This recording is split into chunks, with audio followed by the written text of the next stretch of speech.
শেষ হয়ে গেল মায়ের শখের রেস্টুরেন্ট। নিমিষেই চূর্ণ বিচূর্ণ হয়ে গেল মায়ের স্বপ্নগুলো। যে রেস্টুরেন্টটা মায়ের একমাত্র ইনকাম সোর্স ছিল, আজকে সেটাও হারিয়ে ফেললাম। তাও আবার নিজের হাতে সবকিছুকে কবর দিলাম। তিলে তিলে পরিশ্রম করে গড়ে তোলা মায়ের সেই ছোট্ট কাজের জায়গাটি আজকে শেষ। মাত্র 5 লাখ টাকার বিনিময়ে আমরা সেটাকে হারিয়ে ফেললাম। আমার মায়ের এই রেস্টুরেন্ট থেকে যাবার সময় শুধুমাত্র মায়ের কেনা প্রথম কড়াইটাই নিয়ে গেলাম। আজকে সকাল থেকেই মায়ের মনটা ভীষণ খারাপ, অনেক অনেক কান্না করতেছে। কারণ মা যেখানে সবচেয়ে বেশি সময় পার করতো, তার শখের রেস্টুরেন্টটা আজকে আর নাই। 8 বছর ধরে মা এখানে পরিশ্রম করে যাচ্ছে, আর এটাই ছিল আমাদের একমাত্র আয়ের উৎস। আজকে এই রেস্টুরেন্টটাকে হারিয়ে আমার মা এত বেশি কষ্ট পাচ্ছে। মাকে যে কি বলে সান্ত্বনা দেব সেই ভাষাটাও আমার নাই। কারণ আমার নিজেরও কলিজা ফেটে যাচ্ছিল, বুক ফেটে কান্না আসছে। এখানে পরিশ্রম করে আমার মা আমার সকল শখ আহ্লাদ মেটাতো। কিছু দুষ্ট লোকের কারণে আমার মায়ের এই রেস্টুরেন্টটাকে হারাতে হলো। মায়ের অনেক স্বপ্ন ছিল রেস্টুরেন্ট ব্যবসা নিয়ে মা অনেক দূরে গিয়ে যাবে, কিন্তু সেটা আর হলো না। আশেপাশের কিছু দুষ্ট লোক দেয়াল হয়ে দাঁড়ালো মায়ের স্বপ্ন ভাঙার জন্য। আজকে ফাইনালি আমরা মায়ের রেস্টুরেন্টটাকে সেল করে দিচ্ছি। সব কাগজপত্র একদমই রেডি, শুধুমাত্র আমার সাইন করাটাই বাকি ছিল। আমারও ভীষণ খারাপ লাগছিল, তবুও অনিচ্ছা থাকা সত্ত্বেও অন্যের হাতে রেস্টুরেন্টটাকে তুলে দিতে হলো। সত্যি বলতে আমরাও চাই না আমাদের মা একজন মহিলা হিসেবে কোনো ঝামেলায় পড়ুক। দুদিন পর পর মায়ের এই রেস্টুরেন্টটাকে নিয়ে এলাকার ছেলেপেলেরা গুটি করবে, এগুলো আর ভালো লাগে না। আর খাবার খেয়ে বিল না পেড করার মতো এমন ঘটনা তো প্রতিদিন অহরহ ঘটছে। আমরা ভাই বোনেরা সিদ্ধান্ত নিয়ে মায়ের রেস্টুরেন্টটাকে সেল করে দিলাম, তাও মাত্র 5 লাখ টাকায়। 1 লক্ষ টাকা নগদ পেলাম, বাকিটা মায়ের অ্যাকাউন্টে। অথচ মায়ের গড়া এই রেস্টুরেন্টটা এখনো অনেক দামি, এখনো অনেক কাস্টমার আসে এখানে। একটা সময় আমরা শুধুমাত্র এই রেস্টুরেন্টের উপরেই ডিপেন্ড ছিলাম। তাছাড়া এই রেস্টুরেন্ট থেকে আমরা যতটা করতে পারছি আলহামদুলিল্লাহ। কেন জানি না মায়ের এই বাঁশকাঠের রেস্টুরেন্টের জন্য এত বেশি মায়া লাগছে। সবচেয়ে বেশি খারাপ লাগছে মায়ের জন্য। বারবার মনে পড়ছিল মায়ের সেই কাজের জায়গাটির কথা। পুরো জায়গাটিতে মায়ের স্মৃতি ভরা।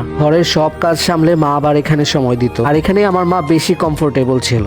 এই রেস্টুরেন্টের কোথায় কি আছে না আছে সবকিছুই আমার মায়ের মুখস্থ। কয়েকদিন আগেও কত হাসি খুশি এই রেস্টুরেন্টটা নিয়ে তোমাদের সাথে একটা ভিডিও শেয়ার করছিলাম, বাট আমার মায়ের হাসিটা যে এতটা অস্থায়ী হবে সেটা ভাবতেও পারিনি। জানি না কি ভুল ছিল আমার মায়ের, কেন মাকে এতটা শাস্তি পেতে হলো। হতে পারে আমার মা একজন মহিলা, তাই হয়তো মাকে এই দিনটা দেখতে হলো। তবে আমার মায়ের এই দুর্দিনের জন্য যারা যারা দায়ী, একদিনের জন্য হলেও যদি কেউ এই রেস্টুরেন্টে এসে ঝামেলা করছে, আমি রোজা মুখে আল্লাহর কাছে দোয়া করছি আল্লাহ যেন কাউকে ক্ষমা না করে। চাইলে আমরা কিছু স্টেপ নিতে পারতাম, তবে সেটাও মায়ের জন্যই নেওয়া হয়নি। আমার মা চায় না তার সন্তান কোনো ঝামেলায় পড়ুক। ইভেন মা এটাও চায় না এই রেস্টুরেন্টে আমি কাজ করি। হয়তো মায়ের শত্রুদের ব্যাপারে মাই ভালো জানতো, যার জন্য মা আমাকে এখানে এলাও করে না। জানি না সামনের দিনগুলো কিভাবে চলবো। তাছাড়া মায়ের যেহেতু বয়স হয়েছে, আমরাও চাই না মা এখানে আর থাকুক। আল্লাহ চাইলে আমার সামর্থ্য হলে হয়তো মায়ের জন্য এর চেয়েও ভালো কিছু করবো। হয়তোবা মায়ের আর এই রেস্টুরেন্টটাতে আসা হবে না। মায়ের কাছে হয়তো আর আবদার করতে পারবো না এখানে এসে। সত্যি বলতে আজকের পর আমি আর এখানে কখনোই আসতেও চাই না। হয়তো এই ক্যাশ চেয়ারে মায়ের আর কখনোই বসা হবে না। ফাঁকা চেয়ারটির দিকে তাকালেই মায়ের কথা মনে হচ্ছিল। এখানে মা বসে টাকা গুনতো আর আমার দেখতে অনেক ভালো লাগতো।